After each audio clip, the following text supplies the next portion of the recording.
তীব্র তাপপ্রবাহে শিক্ষা প্রতিষ্ঠানে ছুটি দেওয়া হলেও চালু রয়েছে কোচিং সেন্টার। গরম উপেক্ষা করে কোচিং সেন্টারে ক্লাস করছেন শিক্ষার্থীরা। এ বিষয়ে বিস্তারিত জানাতে ময়মনসিংহের বাউন্ডারি রোড এলাকা থেকে যুক্ত হয়েছেন সহকর্মী হারুনুর রশিদ। হারুন, এই বিষয়টা আসলে কেমন হয়ে গেল যে হিট অ্যালার্ট জারি করা হয়েছে, শিক্ষা প্রতিষ্ঠান বন্ধ করা হয়েছে, কিন্তু উল্টো কোচিং সেন্টার চালু রয়েছে? শিক্ষার্থী এবং শিক্ষকরা দ্বিপক্ষই আসলে কি বলছেন, কি যুক্তি দেখাচ্ছেন?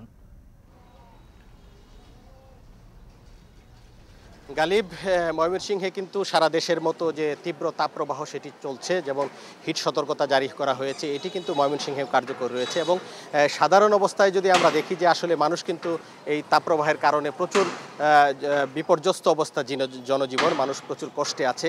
এবং দিনের বেলায় কিন্তু মানুষের চলাচল একেবারে শহরে অনেকটাই কমে গেছে, একেবারে নিতান্ত প্রয়োজন ছাড়া কিন্তু মানুষজন বের হচ্ছেন না। কিন্তু বের হচ্ছেন যাদের জন্য এই হিট অ্যালার্ট বেশি জরুরি বা এই তাপপ্রবাহের কারণে যাদের সতর্ক থাকা বেশি জরুরি, তারা কিন্তু বের হচ্ছেন সেই সকাল থেকে সারা দিন। বিশেষ করে আমি বলছিলাম শিক্ষার্থীদের কথা। আপনি বলেছেন যে এই তাপপ্রবাহের কারণে কিন্তু সারা দেশের শিক্ষা প্রতিষ্ঠানগুলোতে ছুটি চলছে। এই দ্বারা ব্যতিক্রম কিন্তু ময়মনসিংহেও নয়, ময়মনসিংহের সব শিক্ষা প্রতিষ্ঠান কিন্তু বন্ধ রয়েছে। কিন্তু বন্ধ নেই ময়মনসিংহের যে কোচিং সেন্টারগুলো। আমরা দেখেছি যে এই তাপপ্রবাহের যে সতর্কতা, এটি কিন্তু একেবারেই মানা হচ্ছে না যারা কোচিং সেন্টার পরিচালনা করছেন সেখানে। আমরা সকাল থেকে দেখেছি যে এই ময়মনসিংহের কোচিং পাড়া হিসেবে খ্যাত যে বাউন্ডারি রোড, নাহার রোড সহ এবং আশপাশের এলাকাগুলো রয়েছে, সবগুলো এলাকায় কিন্তু কোচিং সেন্টারগুলো খোলা রয়েছে। আমরা দেখেছি যে শিক্ষার্থীরা কিন্তু একেবারে গাদাগাদি করে বসে তারা কিন্তু ক্লাস করছেন এবং শিক্ষকরা ক্লাস নিচ্ছেন।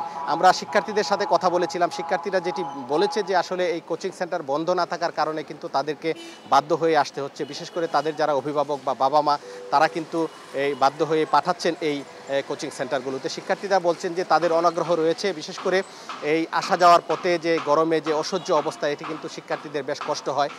তারপরেও কিন্তু তাদেরকে কোচিং সেন্টারে আসতে হচ্ছে। এবং শিক্ষকরা কিন্তু মিশ্র প্রতিক্রিয়া দেখাচ্ছেন। কোনো শিক্ষক বলছেন যে এটি তাদের খোলা রাখা ঠিক হয়নি, আবার কোনো শিক্ষক বলছেন যে শিক্ষা প্রতিষ্ঠান বন্ধ রাখার কথা বলা হয়েছে, কিন্তু কোচিং সেন্টার বন্ধ রাখার কথা বলা হয়নি সরকারের তরফ থেকে, যার কারণে তারা খোলা রেখেছেন।